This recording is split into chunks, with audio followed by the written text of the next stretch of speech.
बीते दिन ही 2 दिन पहला होया वा कि चेयरमैन बनते ने अपने कांग्रेस के ब्रदर तुहाडे, उस तो बाद बदलियां हो जांदियां, उस तो बाद फिर प्रताप होनी हुण करातियां बदलियां, सारे ऑफिसर बदले गए ने, पुलिस प्रशासन चेंज हो गया सारा।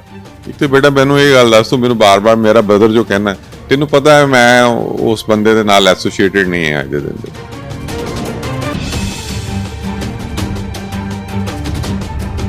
लोग अज भी कहते हैं कि चाहे तो अश्विनी की गल कर लीए जां तुहाडी कर लीए, कि असीं बांह फड़ के जिथे मर्जी उन्होंने लै जाने आ, बड़े मान दे नाल, ते ना भी नहीं कदी कीती उन्होंने। तो देखो ये तो हर बंदे ने अपना अपना प्यार जड़ा पाया था। आई थिंक मेरे नाल लोग ज़्यादा शहर से प्यार करते, मैं तो अपनी गल कह सकता हूँ, पर लोगों को मेरे उत्ते इस गल का ज़्यादा मान है कि जिथे इंदर नाल यारां दे नाल खड़ा हो जाता उत्थे खड़ा हो जाता, और जिहड़ी गल अपने यार दोस्त की भरा की किसी दुख तकलीफ च पिठ नहीं लगन दिंदा।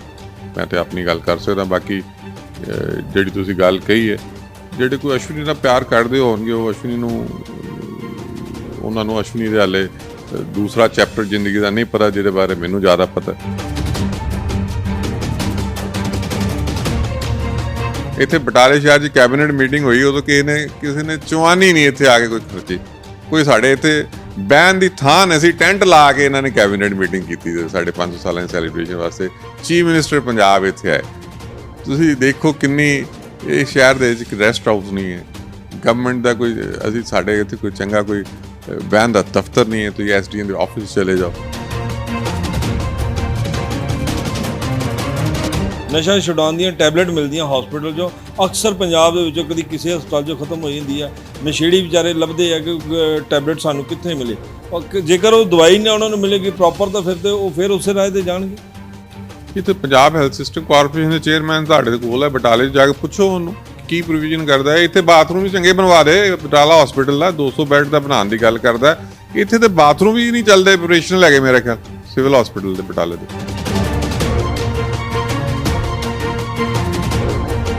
फिर वो चिट्टा आप बेचते भी ने, कंज्यूम भी करते हैं, और लत लग जाती है, जिहड़ा मुड़ के छुटना बड़ा मुश्किल है, और जवानी दे विच क्राइम जिहड़ा वा वो इस चीज़ नाल वधदा जा रहा है।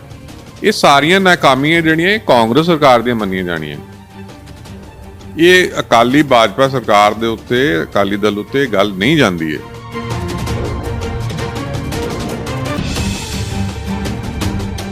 जो सरदार प्रकाश सिंह बादल जी ने एक साडा एक इतिहास बनाया था, राज नहीं सेवा, ਅਸੀਂ ਉਹਦੇ ਤਹਿਤ ਹੀ ਕੰਮ ਕਰਾਂਗੇ, और ਲੋਕਾਂ ਦੇ ਘਰ ਡੋਰ डिलीवरी करके ਉਹਨਾਂ ਦੀ सेवा ਕਰਾਂਗੇ।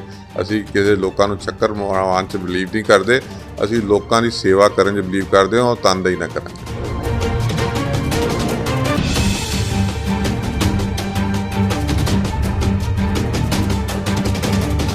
ਸਤਿ ਸ਼੍ਰੀ ਅਕਾਲ, ਤੁਸੀਂ ਦੇਖ ਰਹੇ ਹੋ ਪ੍ਰਾਈਮ ਉਦੇ। 2022 ਦਾ ਜਦੋਂ ਵਿਗਲ ਵੱਜਿਆ ਚੋਣਾਂ ਦਾ, ਉਸ ਦੇ ਨਾਲ ਹੀ ਸਿਆਸੀ ਆਗੂਆਂ ਦੇ ਵਿੱਚ ਵੀ ਉਸੇ ਤਰ੍ਹਾਂ ਹੀ ਤੇਜ਼ੀ ਆ ਗਈ ਟਿਕਟ ਨੂੰ ਲੈ ਕੇ। ਜੇ ਗੱਲ ਕਰਾਂਗੇ ਜਿਹੜੀਆਂ ਪਿੱਛੇ ਚੁਣਾਵ ਹੋ ਚੁੱਕੇ ਨੇ, ਉਸ ਚੁਣਾਵਾਂ ਦੇ ਵਿੱਚ ਇੰਨਾ ਦਿਲਚਸਪ ਮਾਹੌਲ ਨਹੀਂ ਬਣਿਆ ਜਿੰਨਾ ਇਸ ਵਾਰ 2022 ਦੇ ਵਿੱਚ ਜ਼ਿਲ੍ਹਾ ਗੁਰਦਾਸਪੁਰ ਦੇ ਬਟਾਲੇ ਦੇ ਵਿੱਚ ਇੰਨਾ ਦਿਲਚਸਪ ਮਾਹੌਲ ਬਣ ਗਿਆ ਵਾ। ਜ਼ਰੂਰੀ ਨਹੀਂ ਕਿ ਇੱਕ ਹੀ ਪਾਰਟੀ, ਜੇਕਰ ਕਾਂਗਰਸ ਦੇ ਵਿੱਚ ਲਗਾਤਾਰ ਕਲੇਸ਼ ਆ, ਉਸੇ ਤਰ੍ਹਾਂ ਆਮ ਆਦਮੀ ਪਾਰਟੀ ਨੂੰ ਵੀ ਲੈ ਕੇ, ਔਰ ਉਸ ਦੇ ਨਾਲ ਸ਼੍ਰੋਮਣੀ ਅਕਾਲੀ ਦਲ ਦਾ ਵੀ ਇਸੇ ਤਰ੍ਹਾਂ ਹੀ ਟਿਕਟ ਨੂੰ ਲੈ ਕੇ ਬੜਾ ਹੀ ਇੱਕ ਰੌਲਾ ਵਾ ਕਿ ਟਿਕਟ ਦੇ ਦਾਅਵੇਦਾਰੀਆਂ ਹਰ ਇੱਕ ਨੇਤਾ ਜਾਂ ਕੋਈ ਛੋਟੇ ਤੋਂ ਲੈ ਕੇ ਵੱਡੇ ਤੱਕ ਆਪਣੀ ਦਾਅਵੇਦਾਰੀ ਦੱਸ ਰਿਹਾ। ਕਿਉਂਕਿ ਬੀਤੇ ਦਿਨ ਕੁਝ ਦਿਨ ਪਹਿਲਾਂ ਇੱਥੇ ਲਖਬੀਰ ਸਿੰਘ ਲੋਧੀ ਨੰਗਲ ਸੀ, ਇਹ ਵਿਧਾਇਕ ਸੀ, ਉਹਨਾਂ ਨੇ ਇਹ ਹਲਕੇ ਨੂੰ ਛੱਡ ਦਿੱਤਾ, ਪਰ ਉਸ ਸੀਟ ਨੂੰ ਖਾਲੀ ਦੇਖਦਿਆਂ ਹੋਇਆਂ ਜਿੰਨੇ ਵੀ ਸ਼੍ਰੋਮਣੀ ਅਕਾਲੀ ਦਲ ਦੇ ਨੇਤਾ ਨੇ ਜਾਂ ਲੀਡਰ ਨੇ, ਉਹਨਾਂ ਨੇ ਉਸ ਕੁਰਸੀ ਦੇ ਉੱਤੇ ਆਪਣੀ ਦਾਅਵੇਦਾਰੀ ਜਤਾਉਣੀ ਸ਼ੁਰੂ ਕੀਤੀ। ਸੋ ਸਾਡੇ ਨਾਲ ਇੰਦਰ ਸੈਗੜੀ ਨੇ, ਇੱਕ ਸੀਨੀਅਰ ਸ਼੍ਰੋਮਣੀ ਅਕਾਲੀ ਦਲ ਦੇ ਨੇਤਾ ਨੇ, ਉਹਨਾਂ ਨਾਲ ਵੀ ਗੱਲਬਾਤ ਕਰਦੇ ਹਾਂ ਕਿ ਕਿਸ ਤਰ੍ਹਾਂ ਦਾ ਦੇਖਦੇ ਨੇ 2022 ਨੂੰ ਲੈ ਕੇ, ਜਿੱਦਾਂ ਹੁਣ ਸਿਆਸੀ ਜੰਗ ਹੀ ਇੱਕ ਸ਼ੁਰੂ ਹੋ ਗਈ ਹੈ। ਜਿਹੜਾ ਇੱਕ ਤੁਹਾਨੂੰ, ਇੱਕ ਤਾਂ ਮੇਰਾ ਤੁਹਾਡਾ ਥੈਂਕ ਯੂ, ਤੁਸੀਂ ਆਇਓ ਮੇਰੇ ਨਾਲ ਗੱਲਬਾਤ ਕਰਨ। ਜਿਹੜਾ ਤੁਹਾਡਾ ਸਵਾਲ ਹੈ 2022 ਦਾ ਇਲੈਕਸ਼ਨ ਜਿਹੜਾ ਵਾ, ਇਹ ਤਾਂ ਇੱਕ ਡੈਮੋਕ੍ਰੇਸੀ ਦਾ ਇੱਕ ਪ੍ਰੋਸੈਸ ਹੈ। 17 'ਚ ਹੋਇਆ ਅਤੇ 22 'ਚ ਹੋਣਾ ਹੀ ਹੈ। ਲੋਕਾਂ ਨੇ ਆਪਣੀ ਚੋਇਸ ਦੇ ਨਾਲ ਨਵੀਂ ਸਰਕਾਰ ਬਣਾਉਣੀ ਹੈ, ਜਿਹੜੀ ਕਿ ਉਹਨਾਂ ਦੀ ਮਨਪਸੰਦ ਦੀ ਜਿਹੜੀ ਸਰਕਾਰ ਬਣਨੀ ਚਾਹੀਦੀ ਲੋਕਾਂ ਦੀ। ਪਿਛਲੀ ਸਰਕਾਰ ਬਣਾਈ ਲੋਕਾਂ ਨੇ ਝੂਠੀਆਂ ਸੌਹਾਂ ਦੇ ਬੇਸ ਉੱਤੇ, ਈਵਨ ਗੁਟਕਾ ਸਾਹਿਬ ਦੀ ਸਹੁੰ ਖਾ ਕੇ ਵੀ ਸਟੇਜ 'ਤੇ ਝੂਠੀਆਂ ਸਹੁੰਆਂ ਖਾ ਕੇ ਲੋਕਾਂ ਨੂੰ ਅਸ਼ੋਰੈਂਸਿਸ ਦਿੱਤੀਆਂ ਗਈਆਂ, ਉਹਨਾਂ 'ਚੋਂ ਇੱਕ ਕੰਮ ਵੀ ਨਹੀਂ ਮੁੱਕਾ। ਨਾ ਨਸ਼ਾ ਬੰਦ ਹੋਇਆ, ਨਾ ਸੈਂਡ ਮਾਫੀਆ ਬੰਦ ਹੋਇਆ, ਨਾ ਸ਼ਰਾਬ ਮਾਫੀਆ ਬੰਦ ਹੋਇਆ, ਨਾ ਲੋਕਾਂ ਨੂੰ ਨੌਕਰੀਆਂ ਮਿਲੀਆਂ। ਇਹ ਹਰ ਚੀਜ਼ ਜਿਹੜੀ ਹੈ ਇੱਕ ਡਿਟੀਰੀਓਰੇਸ਼ਨ ਹੋਈ ਹੈ। ਡਿਟੀਰੀਓਰੇਸ਼ਨ ਇਸ ਲੈਵਲ ਤੱਕ ਤੇ ਚਲੀ ਗਈ ਹੈ ਕਿ ਸਰਕਾਰ ਦੇ ਵਿੱਚ ਚੀਫ ਮਿਨਿਸਟਰ ਨੂੰ ਮਿਲਣ ਵਾਸਤੇ ਵੀ ਉਹਨਾਂ ਦੇ ਮੰਤਰੀ, ਉਹਨਾਂ ਦੇ MLA ਉਹ ਧੱਕੇ ਖਾਂਦੇ ਫਿਰਦੇ ਨੇ। ਔਰ ਕਈ ਤੇ ਨੇਤਾ ਕਾਂਗਰਸ ਦੇ CM ਦੇ ਕੰਨ ਦੇ ਵਿੱਚ ਗੱਲ ਪਵਾਉਣ ਦੇ ਵੀ ਪੈਸੇ ਮੰਗਣ ਲੱਗ ਪਏ। ਇਹ ਤੇ ਗੱਲਾਂ ਸੁਣੀਆਂ ਜਾਂਦੀਆਂ ਸੀ ਕਿ ਲੋਕੀ ਮਿਸਯੂਜ਼ ਕਰਦੇ ਨੇ ਪੋਲੀਟੀਕਲ ਪਾਵਰਸ ਦਾ, ਔਰ ਨੌਕਰੀਆਂ ਦੇਣ ਦੇ ਜਾਂ ਕੰਮ ਕਰਾਉਣ ਦੇ ਆਪਣੇ ਪੈਸੇ ਮੰਗਦੇ ਨੇ।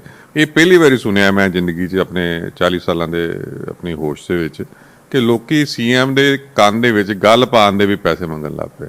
ਬੜੀ ਮਾੜੀ ਔਰ ਸਭ ਤੋਂ ਵਰਸਟ ਜਿਹੜੀ ਕੋਈ ਸਰਕਾਰ ਮੈਂ ਕਹਿੰਦਾ ਮੈਂ ਆਪਣੀ ਹੋਸ਼ 'ਚ ਦੇਖੀ ਹੈ। ਤਾਂ ਇਹ ਪਿਛਲੀ ਜਿਹੜੀ ਸਰਕਾਰ ਹੈ ਜਿਹੜੀ ਕਾਂਗਰਸੀ ਬਣੀ ਹੈ, ਜਿਹੜੀ ਕਿ ਜਾਣੀ ਚਾਹੀਦੀ ਹੈ, ਜਿਹੜੀ ਪੰਜਾਬ ਦੇ ਬਿਲਕੁਲ ਹਿੱਤਾਂ ਦੇ ਖਿਲਾਫ ਕੰਮ ਕਰ ਰਹੀ ਹੈ ਔਰ ਲੋਕਾਂ ਦੀ ਜਿੱਥੇ ਕੋਈ ਸੁਣਵਾਈ ਨਹੀਂ ਹੈ ਡੈਮੋਕ੍ਰੈਟਿਕ ਸੈਟਅਪ ਦੇ ਵਿੱਚ। ਉਹ ਸੈਕਟਰੀ ਸਾਹਿਬ, ਤੁਸੀਂ ਨਸ਼ੇ ਦੀ ਗੱਲ ਕੀਤੀ ਹੈ ਕਿ 4.5 ਸਾਲ ਹੋ ਗਏ ਨੇ, 4 ਹਫ਼ਤਿਆਂ ਦੀ ਗੱਲ ਕੀਤੀ ਸੀ ਮੁੱਖ ਮੰਤਰੀ ਨੇ ਕਿ ਮੈਂ ਨਸ਼ਾ ਖਤਮ ਕਰਾਂਗਾ, ਪਰ ਉਹ ਦੂਸਰੇ ਪਾਸੇ ਉਹਨਾਂ ਦਾ ਕਾਂਗਰਸੀਆਂ ਦਾ ਵੀ ਇਹ ਕਹਿਣਾ ਵਾ ਕਿ ਨਸ਼ਾ ਵੀ ਸ਼੍ਰੋਮਣੀ ਅਕਾਲੀ ਦਲ ਦੀ ਜਦੋਂ ਸਰਕਾਰ ਸੀ ਉਸ ਟਾਈਮ ਹੀ ਇੰਨਾ ਨਸ਼ਾ 10 ਸਾਲਾਂ ਦੇ ਵਿੱਚ ਇੰਨਾ ਨਸ਼ਾ ਆ ਗਿਆ, ਪਰ ਉਸ ਨੂੰ ਹੁਣ ਖਤਮ ਕਰਦਿਆਂ ਟਾਈਮ ਲੱਗਣਾ ਵਾ। ਹੁਣ ਉਹਨੇ ਨਵੇਂ ਗੱਲਾਂ ਕਰਨੀਆਂ ਸ਼ੁਰੂ ਕਰਤੀਆਂ। ਇਹੀ ਤੇ ਦੇਖੋ, ਓਨਸ ਜਿਹੜਾ ਹੁੰਦਾ ਹੈ ਕਿਸੇ ਤੇ ਪਾ ਦੇਣਾ ਇਹ ਬੜਾ ਆਸਾਨ ਹੁੰਦਾ ਕਿ ਜੇ ਉਹਨਾਂ ਨੇ ਕੀਤਾ ਤੇ ਸਾਡੇ ਕੋਲ ਹੁਣ ਚਲੋ ਇੱਕ ਚੀਜ਼ ਤੇ ਐਕਸੈਪਟੇਬਿਲਿਟੀ ਹੋ ਗਈ ਨਾ, ਇਹ ਮੰਨਣ ਲੱਗ ਪਏ ਕਿ ਸਾਡੇ ਕੋਲ ਨਹੀਂ ਹੋਇਆ। ਜੇ ਕਹਿੰਦੇ ਨੇ ਕਿ ਉਦੋਂ ਸ਼ੁਰੂ ਹੋਇਆ ਇੱਕ ਕ੍ਰਾਸ ਬਾਰਡਰ ਤੋਂ ਪਾਕਿਸਤਾਨ ਤੋਂ ਸਾਡੀ ਪੰਜਾਬ ਦੀ ਜਵਾਨੀ ਨੂੰ ਬਰਬਾਦ ਕਰਨ ਦਾ ਇਹ ਇੱਕ ਸਕੀਮ ਬਣੀ, ਜਿਹਦੇ ਵਿੱਚ ਉੱਥੋਂ ਉਹ ਚਿੱਟਾ ਭੇਜ ਰਹੇ ਨੇ ਤੇ ਸਾਡੀ ਜਵਾਨੀ ਨੂੰ ਬਰਬਾਦ ਕਰ ਰਹੇ ਨੇ। ਸਾਡੀ ਜਿਹੜੀ ਸਰਕਾਰ ਆ, ਚਾਹੇ ਸਟੇਟ ਗਵਰਨਮੈਂਟ ਆ ਜਾਂ ਸੈਂਟਰਲ ਗਵਰਨਮੈਂਟ ਆ, ਉਸ ਚੀਜ਼ ਦੇ ਵਿੱਚ ਉਹਨੂੰ ਕੰਟਰੋਲ ਕਰਨ ਦੇ ਵਿੱਚ ਨਾਕਾਮ ਰਹੀ ਹੈ। ਔਰ ਸਰਕਾਰ ਚਾਹਵੇ ਆ, ਹੁਣ ਤੁਸੀਂ ਦੇਖੋ ਕਿੰਨੀਆਂ ਖਬਰਾਂ ਆਉਂਦੀਆਂ ਸੈਂਟਰਲ ਗਵਰਨਮੈਂਟ ਦੀ ਜਿਹੜੀ ਐਂਟੀ ਡਰੱਗ ਜਿਹੜੀ ਟੀਮ ਚੱਲਦੀ ਪਈ ਹੈ ਇੱਥੇ, ਉਹ BSF ਦੀ ਜਿਹੜੀ ਟੀਮ ਇੱਥੇ ਕੰਮ ਕਰਦੀ ਪਈ ਹੈ, ਕਿੰਨਾ ਚਿੱਟਾ ਬਰਾਮਦ ਕਰਦੀ ਪਈ ਹੈ। ਹਰ ਰੋਜ਼ ਨਵਾਂ ਮੋਡਸ ਆਪਰੈਂਡਾ ਉਹ ਕਰਕੇ ਆਪਣੇ ਇੱਥੇ ਸਾਡੇ ਇਲਾਕੇ ਦੇ ਵਿੱਚ ਨਸ਼ਾ ਸਾਡੀਆਂ ਨੌਜਵਾਨ ਪੀੜ੍ਹੀਆਂ ਦੇ ਵਿੱਚ ਪਾ ਰਹੇ ਨੇ। ਮੈਨੂੰ ਅੱਜ ਥੋੜ੍ਹੇ ਦਿਨ ਹੋਇਆ ਪਹਿਲੇ ਕਿਸੇ ਮੈਨੂੰ ਆਫਿਸਰ ਨੂੰ ਮਿਲਣ ਦਾ ਮੌਕਾ ਮਿਲਿਆ, ਉਹਨੇ ਮੈਨੂੰ ਦੱਸਿਆ ਅੱਗੇ ਜਿਸ ਤਰ੍ਹਾਂ ਜਦੋਂ ਵਾਇਰ ਨਹੀਂ ਸੀ ਲੱਗੀ ਤੇ ਉਹ ਬੰਦੇ ਆ ਜਾ ਕੇ ਸਮਾਨ ਫੜਾ ਜਾਂਦੇ ਸੀ, ਫਿਰ ਉਹਨਾਂ ਨੇ ਪਾਈਪਾਂ ਪਾ ਕੇ ਸੁਰੰਗਾਂ ਪਾ ਕੇ ਸਮਾਨ ਭੇਜਣਾ ਸ਼ੁਰੂ ਕੀਤਾ। ਫਿਰ ਹੁਣ ਉਹਨਾਂ ਨੇ ਇੱਕ ਨਵਾਂ ਇੱਕ ਸਿਸਟਮ ਕੋਈ ਹੁੰਦਾ ਜਦੋਂ ਸਵਿੰਗ ਕਰਕੇ ਉਹ ਚੀਜ਼ ਸੁੱਟਦੇ ਨੇ, ਜਦੋਂ ਕੋਈ ਉਹਨੂੰ ਡਰੋਨ ਦਾ ਤਾਂ ਸੈਪਰੇਟ ਆ ਗਿਆ ਨਾ, ਉਹ ਤੇ ਇਲੈਕਟ੍ਰੋਨਿਕ ਹੋ ਗਿਆ। ਇੱਕ ਸਵਿੰਗ ਕਰਕੇ ਤੁਸੀਂ ਦੇਖਿਆ ਹੋਣਾ, ਛੋਟੇ ਹੁੰਦੇ ਸੀ ਆਪਣੇ ਰੱਸੀ ਦੇ ਲੱਟੂ ਨੂੰ ਘੁਮਾਉਂਦੇ ਜਾਂ ਸੁੱਟਦੇ ਹੁੰਦੇ ਸੀ, ਉਸ ਤਰ੍ਹਾਂ ਦੀ ਸਵਿੰਗ ਬਣਾ ਕੇ ਉਹਨਾਂ ਨੇ ਇਹੋ ਜਿਹਾ ਸਿਸਟਮ ਡਿਵੈਲਪ ਕੀਤਾ ਉਹ ਕਿ ਅੱਧਾ ਕਿਲੋਮੀਟਰ ਦੇ ਏਰੀਏ ਦੇ ਵਿੱਚ ਉਹ ਜਿਹੜੀ ਚੀਜ਼ ਸੁੱਟਦੇ ਨੇ ਉਹ ਪਹੁੰਚ ਜਾਂਦੀ। ਤੇ ਉੱਥੋਂ ਅੱਗੇ ਉਹ ਪਰਚੀ ਜਿਹੜੀ ਹੈ ਉਹ 'ਚ ਲਿਖੀ ਹੁੰਦੀ ਹੈ ਕਿ ਇਹ ਸਮਾਨ ਫਲਾਣੀ ਥਾਂ ਪਹੁੰਚਾ ਦਿਓ ਤੇ ਤੁਹਾਨੂੰ X ਅਮਾਊਂਟ ਪੈਸੇ ਮਿਲਣਗੇ। ਤੇ ਉਹ ਬੱਚਾ ਜਿਹੜਾ ਜਵਾਨੀ ਦੇ, ਉਹ ਸਾਡੇ ਜਿਹੜੇ ਬਾਰਡਰ 'ਚ ਬੱਚੇ ਨੇ ਸਾਡੇ, ਅਸੀਂ ਕਿਉਂਕਿ ਉਹਨਾਂ ਨੂੰ ਇੰਪਲੋਇਮੈਂਟ ਨਹੀਂ ਦੇ ਪਾਏ, ਉਹ ਹੁਣ ਇੱਧਰਲੇ ਪਾਸੇ ਝਾਕਦੇ ਨੇ ਕਿੱਥੇ ਮੈਨੂੰ ਈਜ਼ੀ ਮਨੀ ਮਿਲਦੀ ਹੈ ਜਾਂ ਮੈਂ ਕਿੱਥੇ ਆਪਣੇ 4 ਪੈਸੇ ਬਣਾ ਸਕਦਾ। ਉਹ ਖੇਤਾਂ 'ਚ ਜਾ ਕੇ ਉਹ ਲੱਭਦੇ ਨੇ, ਉਹਨੇ ਇਹੋ ਜਿਹੀ ਚੀਜ਼ਾਂ ਜੋ ਡਿੱਗੀਆਂ ਹੁੰਦੀਆਂ ਉੱਥੋਂ ਪੈਸੇ ਲੈਂਦੇ ਨੇ। ਫਿਰ ਉਹ ਚਿੱਟਾ ਆਪ ਵੇਚਦੇ ਵੀ ਨੇ, ਕੰਜ਼ਿਊਮ ਵੀ ਕਰਦੇ ਨੇ, ਔਰ ਲੱਤ ਲੱਗ ਜਾਂਦੀ ਹੈ ਜਿਹੜਾ ਮੁੜ ਕੇ ਛੁੱਟਣਾ ਬੜਾ ਮੁਸ਼ਕਿਲ ਹੈ। ਔਰ ਜਵਾਨੀ ਦੇ ਵਿੱਚ ਕ੍ਰਾਈਮ ਜਿਹੜਾ ਵਾ ਉਹ ਇਸ ਚੀਜ਼ ਨਾਲ ਵੱਧਦਾ ਜਾ ਰਿਹਾ। ਇਹ ਸਾਰੀਆਂ ਨਾਕਾਮੀਆਂ ਜਿਹੜੀਆਂ ਕਾਂਗਰਸ ਸਰਕਾਰ ਦੀਆਂ ਮੰਨੀਆਂ ਜਾਣੀਆਂ, ਇਹ ਅਕਾਲੀ ਭਾਜਪਾ ਸਰਕਾਰ ਦੇ ਉੱਤੇ, ਅਕਾਲੀ ਦਲ ਉੱਤੇ ਗੱਲ ਨਹੀਂ ਜਾਂਦੀ ਹੈ। ਉਦੋਂ ਤੇ ਜਿਹੜੀ ਚੀਜ਼ ਹੈ ਉਹ ਸ਼ੁਰੂਆਤ ਹੋਈ, ਸ਼ੁਰੂਆਤ ਨੂੰ ਰੋਕਣ ਵਾਸਤੇ ਜਿੰਨੀ ਦੇਰ ਤੇ ਸਾਨੂੰ ਸ਼ੁਰੂਆਤ ਨੂੰ ਕਿਉਂ ਨਹੀਂ ਠੱਲ ਪਾਈ ਗਈ? ਉਸ ਟਾਈਮ ਸ਼੍ਰੋਮਣੀ ਅਕਾਲੀ ਦਲ ਦੀ ਸਰਕਾਰ ਸੀ, ਉਸ ਟਾਈਮ ਉਸ ਨੂੰ ਕਿਉਂ ਨਹੀਂ ਠੱਲ ਪਾਈ ਗਈ? ਜੇਕਰ ਉਸ ਟਾਈਮ ਠੱਲ ਪਾਈ ਹੁੰਦੀ ਅੱਜ ਇਹ ਸਮੱਸਿਆਵਾਂ ਦਾ ਸਾਹਮਣਾ ਨਹੀਂ ਕਰਨਾ ਪੈਂਦਾ, ਚਾਹੇ ਕੋਈ ਵੀ ਸਰਕਾਰ ਹੋਵੇ। ਦੇਖੋ ਜਿਹੜੀ ਤੁਸੀਂ ਗੱਲ ਕਹਿ ਰਹੇ ਹੋ, ਇਹ 'ਚ ਜਿਹੜੀ ਠੱਲ ਪਾਉਣ ਦਾ ਪ੍ਰੋਸੈਸ ਸੀ ਉਹਦੇ 'ਚ ਬਾਰਬਰਡ ਵਾਇਰ ਲੱਗਣੀ ਸੀ।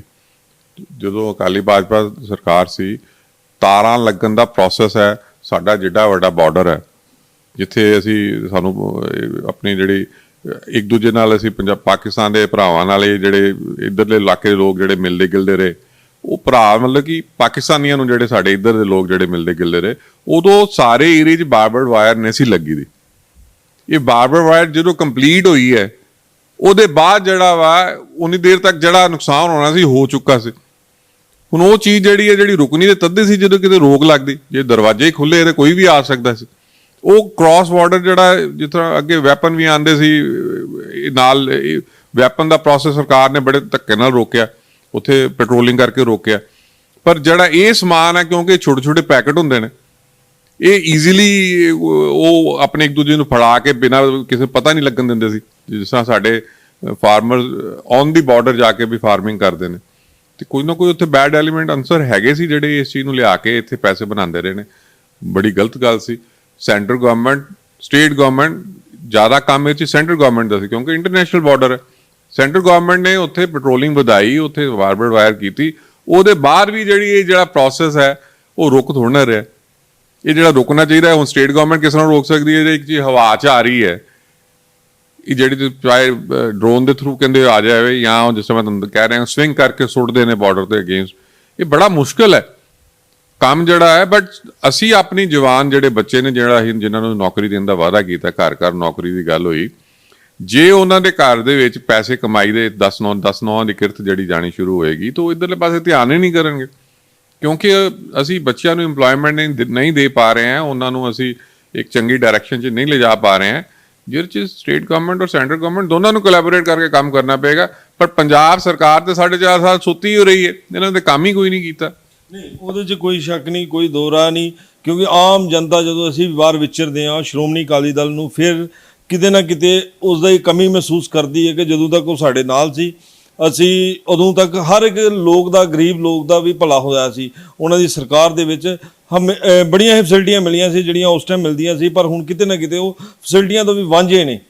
ਤੇ ਉਸ ਦੇ ਨਾਲ ਜੇ ਗੱਲ ਕਰੀਏ ਹੁਣ ਅੱਜ ਸਿਆਸੀ ਜੰਗ ਦੀ ਜਿਹੜੀ ਸ਼ੁਰੂ ਹੋਈ 2022 ਦੀ ਬਟਾਲੇ ਦੇ ਵਿੱਚੋਂ ਜਿਹੜੀ ਵਿਧਾਇਕ ਸੀ ਲਖਵੀਰ ਸਿੰਘ ਲੋਧੀ ਨੰਗਲ ਜੀ, ਉਹ ਤੇ ਚਲੇ ਗਏ ਆਪਣੇ ਹਲਕੇ 'ਚ, ਪਰ ਹੁਣ ਉਸ ਤੋਂ ਇਲਾਵਾ ਬਟਾਲੇ ਦੀ ਰਹਿ ਗਈ ਕੁਰਸੀ ਖਾਲੀ।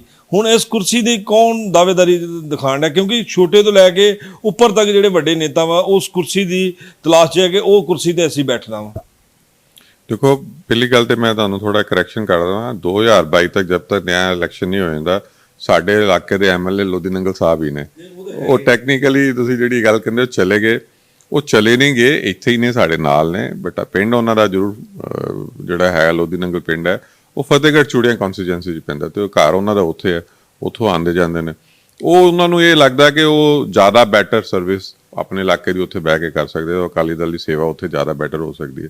ਇੱਥੇ ਉਹਨਾਂ ਨੇ ਲੀਡਰਸ਼ਿਪ ਨੇ ਜਿਹੜਾ ਵਾ ਹਾਲੇ ਫੈਸਲਾ ਕਰਨਾ ਕਿ ਅਸੀਂ ਅਗਰ ਲੋਧੀ ਨੰਗਲ ਸਾਹਿਬ ਨੂੰ ਉਹਨਾਂ ਦੇ ਮਨਪਸੰਦ ਜਗ੍ਹਾ 'ਤੇ ਐਡਜਸਟ ਕਰਦੇ ਹਾਂ, ਤੇ ਇੱਥੇ ਬਟਾਲੇ ਜਿਹੜੀ ਸੀਟ ਖਾਲੀ ਹੁੰਦੀ ਹੈ, ਤੇ ਉੱਥੇ ਕਿਹੜਾ ਸਾਡਾ ਜਿਹੜਾ ਚੰਗਾ ਨੇਤਾ ਜਿਹੜਾ ਜਾਂ ਸਾਡਾ ਚੰਗਾ ਲੀਡਰ ਜਿਹੜਾ ਵਾ ਉਹ ਇੱਥੇ ਸੀਟ ਜਿੱਤ ਕੇ ਦੇ ਸਕਦਾ। ਇਸ ਚੀਜ਼ ਦਾ ਸੈਕਟਰੀ ਸਾਹਿਬ ਲੋਧੀ ਨੰਗਲ ਸਾਹਿਬ ਨੇ ਤਾਂ ਆਪਣਾ ਵਿਗਲ ਵਜਾਤਾ। ਮੈਂ ਉਹਨਾਂ ਦੀ ਵੀ ਇੰਟਰਵਿਊ ਕੀਤੀ ਸੀ, ਉਹਨਾਂ ਨੇ ਕਿਹਾ ਮੇਰਾ ਹਲਕਾ ਫਤਿਹਗੜ੍ਹ ਚੂੜੀਆਂ, ਮੈਂ ਇੱਥੋਂ ਹੀ ਲੜਾਂਗਾ। ਮੈਨੂੰ ਹਾਈ ਕਮਾਂਡ ਨੇ ਵੀ ਇੰਨੀ ਗੱਲ ਕਹਿ ਦਿੱਤੀ ਹੈ ਕਿ ਜਿਹੜੇ ਵਿਧਾਇਕ ਜਿੱਥੋਂ ਜਿੱਤੇ ਨੇ ਆਪਣੇ ਆਪਣੇ ਹਲਕਿਆਂ 'ਚੋਂ ਉੱਥੇ ਹੀ ਟਿਕਟ ਲੈ ਕੇ ਖੜੇ ਹੋਣਗੇ। ਪਰ ਉਹਦਾ ਮਤਲਬ ਤੇ ਇਹ ਹੋ ਗਿਆ ਕਿ ਉਹ ਬਟਾਲੇ ਲੜਨਗੇ, ਜੋ ਤੁਸੀਂ ਕਹਿ ਰਹੇ। ਉਹਨਾਂ ਨੇ ਕਿਹਾ ਆਪਣੇ ਹਲਕੇ 'ਚੋਂ, ਕਿ ਜਿੱਥੇ ਉਹ ਰਹਿੰਦੇ ਨੇ ਉਹਨਾਂ ਦਾ ਹਲਕਾ ਫਿਰ ਫਤਿਹਗੜ੍ਹ ਚੂੜੀਆਂ ਆਇਆ ਨਾ। ਜੇ ਦੇਖੋ ਜੀ, ਉਹਨਾਂ ਦੀ ਗੱਲ ਜਿਹੜੀ ਹਾਈ ਕਮਾਂਡ ਨਾਲ ਅਗਰ ਕੋਈ ਹੋਈ ਹੈ, ਤੇ ਉਹਨਾਂ ਨੂੰ ਪਤਾ ਹੋਏਗਾ। ਮੈਨੂੰ ਇਹਦੇ ਬਾਰੇ ਉਹਨਾਂ ਦੇ ਕੋਈ, ਜਿੰਨਾ ਚਿਰ ਪਾਰਟੀ ਕੋਈ ਵੀ ਟਿਕਟ ਅਨਾਉਂਸ ਨਹੀਂ ਕਰ ਦਿੰਦੀ ਹੈ, ਉਸ ਚੀਜ਼ ਨੂੰ ਫਾਈਨਲ ਨਹੀਂ ਮੰਨਿਆ ਜਾਂਦਾ। ਪ੍ਰਧਾਨ ਜੀ ਦਾ ਇਹ ਰਾਈਟ ਹੈ, ਪ੍ਰੈਰੋਗੇਟਿਵ ਹੈ। ਇਹ ਗੱਲ ਸਾਡੀ ਕਿਤੇ ਇੱਕ ਵਾਰੀ ਮੀਟਿੰਗ 'ਚ ਉੱਥੇ ਡਿਸਕਸ ਹੋਈ ਸੀ, ਤੇ ਪ੍ਰਧਾਨ ਜੀ ਨੇ ਇਹ ਗੱਲ ਕਹੀ ਸੀ ਉੱਥੇ ਕਿ ਜਿੰਨਾ ਚਿਰ ਕੋਈ ਚੀਜ਼ ਅਨਾਉਂਸ ਨਹੀਂ ਹੋ ਜਾਂਦੀ, ਉਹਨੂੰ ਫਾਈਨਲ ਨਹੀਂ ਸਮਝਣਾ ਚਾਹੀਦਾ ਸਾਨੂੰ। ਜਿੰਨਾ ਚਿਰ ਅਸੀਂ, ਔਰ ਇਹ ਵੀ ਉਹਨਾਂ ਨੇ ਕਿਹਾ ਸੀ ਕਿ ਜੇ ਅਸੀਂ ਕੋਈ ਹਲਕੇ ਦੇ ਵਿੱਚ ਨਵਾਂ ਕੋਈ ਇੱਥੇ ਆਪਣਾ ਕੋਈ ਨੁਮਾਇੰਦਾ ਅਸੀਂ ਲਗਾਉਣਾ ਹੈ, ਸੇਵਕ ਲਗਾਉਣਾ ਪਾਰਟੀ ਵੱਲੋਂ, ਤੇ ਹਾਲੇ ਜਿੰਨਾ ਚਿਰ ਅਸੀਂ ਲੋਧੀ ਨੰਗਲ ਜੀ ਦਾ ਫਾਈਨਲ ਨਹੀਂ ਕਰਦੇ, ਉਨੀ ਦੇਰ ਤੱਕ ਅਸੀਂ ਇੱਥੇ ਨਵਾਂ ਬੰਦਾ ਹਾਲੇ ਕੋਈ ਨਾਮ ਨਹੀਂ ਰੱਖ ਸਕਦੇ। ਤੇ ਉਸ ਸਲਾਈਡ ਦੇ ਵਿੱਚ ਦਾਅਵੇਦਾਰੀਆਂ ਸਾਰੇ ਕਰ ਰਹੇ ਨੇ, ਜਿੰਨੇ ਸਾਡੇ ਇੱਥੇ ਸੀਨੀਅਰ ਲੀਡਰ ਨੇ ਅਕਾਲੀ ਦਲ ਦੇ, ਚੰਗੇ ਬੰਦੇ ਨੇ ਸਾਰੇ, ਪਰ ਐਟ ਦੀ ਸੇਮ ਟਾਈਮ ਹੋਰ ਕਈ ਕ੍ਰੈਡੈਂਸ਼ੀਅਲਸ ਹੁੰਦੇ ਨੇ। ਪਾਰਟੀ ਨੇ ਕਈ ਚੀਜ਼ਾਂ ਦੇਖਦੀਆਂ ਕਿ ਅਸੀਂ ਸ਼ਹਿਰੀ ਭਰਾ ਨੂੰ ਅੱਗੇ ਦੇਣਾ ਹੈ। ਇਸੇ ਜਿਸ ਤਰ੍ਹਾਂ ਹੁਣ ਸਾਨੂੰ ਅਕਾਲੀ ਦਲ ਨੇ ਹਿੰਦੂ ਭਾਈਚਾਰੇ ਨੂੰ ਇੱਕ ਤਰ੍ਹਾਂ ਦਾ ਉਹਨਾਂ ਦੇ ਸਿਰ 'ਤੇ ਹੱਥ ਰੱਖਿਆ, ਬਾਂਹ ਫੜੀ ਸਾਡੇ ਪ੍ਰਧਾਨ ਜੀ ਨੇ।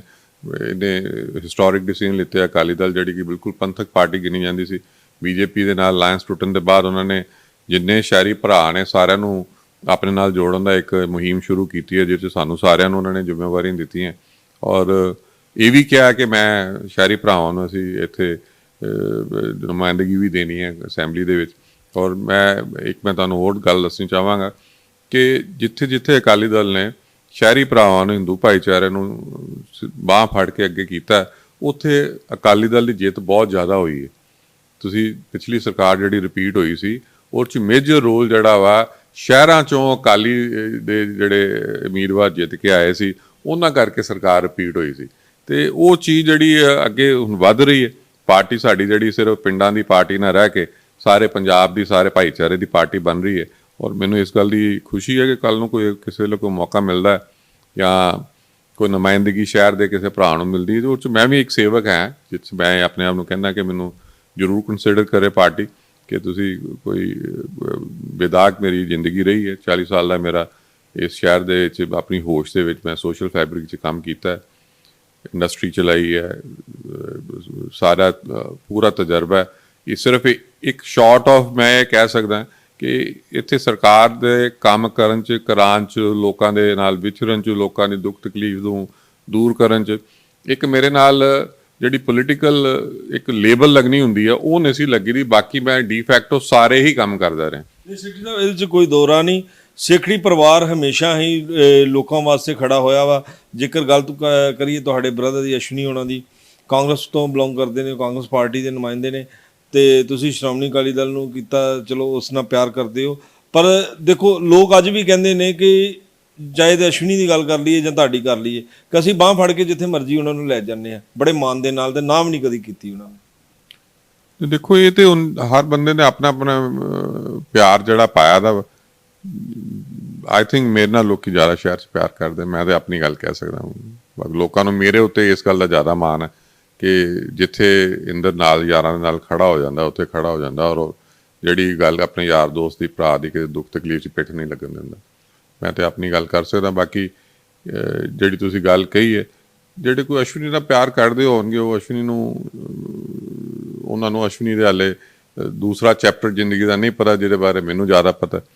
ਤੇ ਬਾਕੀ ਜਿਹਨੂੰ ਜਿਹੋ ਜਿਹਾ ਤਜਰਬਾ ਹੋਏਗਾ ਉਸ ਤਰ੍ਹਾਂ ਆਪਣੇ ਆਪ ਓਪੀਨੀਅਨ ਫਾਰਮ ਕਰੇਗਾ। ਔਰ ਮੈਨੂੰ ਇਹ ਪਤਾ ਹੈ ਕਿ ਜੇ ਮੈਨੂੰ ਪਾਰਟੀ ਸੇਵਾ ਦਾ ਮੌਕਾ ਦਿੰਦੀ ਇਸ ਇਲਾਕੇ 'ਚ ਤੇ 70 ਤੋਂ 80% ਲੋਕ ਸ਼ਹਿਰ ਦੇ ਮੇਰੇ ਨਾਲ ਜ਼ਰੂਰ ਚੱਲਣਗੇ। ਜੇਕਰ ਦੂਸਰੇ ਪਾਸੇ ਤੁਹਾਡੇ ਬ੍ਰਦਰ ਨੂੰ ਸੀਟ ਮਿਲ ਜਾਂਦੀ ਹੈ, ਜੇਕਰ ਉਹਨਾਂ ਨੂੰ ਟਿਕਟ ਮਿਲਦੀ ਹੈ, ਇੱਧਰੋਂ ਤੁਹਾਨੂੰ ਮਿਲ ਜਾਂਦੀ ਹੈ, ਫਿਰ ਦੋਨਾਂ ਭਰਾਵਾਂ ਦਾ ਆਪਸ ਹੋਏਗਾ।